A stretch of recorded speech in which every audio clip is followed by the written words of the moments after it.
S'agissant de la persécution des Juifs, le régime de Vichy est une injure à l'histoire de France. On pensait que ces textes, ces lois antisémites produits par Vichy étaient imposés par les Allemands en quelque sorte. Et en réalité, c'était faux. Ces lois antisémites étaient bien d'inspiration française. Nombre d'historiens montrent que, oui, les Français se reconnaissent dans la personnalité rassurante et paternaliste du maréchal Pétain.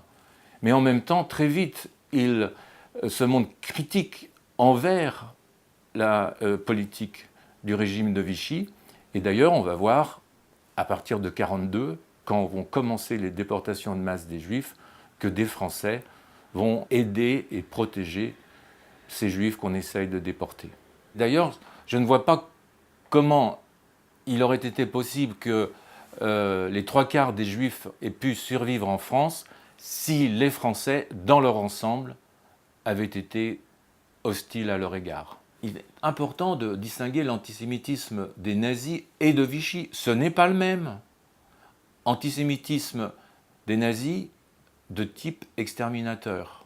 Antisémitisme de Vichy, on va dire de type apartheid, ségrégation. Sur un point essentiel, les historiens sont d'accord, à savoir qu'à partir du moment où se déclenchent les arrestations de masse à l'été 1942 à Paris avec la célèbre rafle du Vélodrome d'hiver et aussi en zone libre, l'opinion est émue, voire choquée.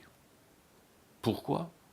Parce qu'en 1941, on arrêtait les hommes.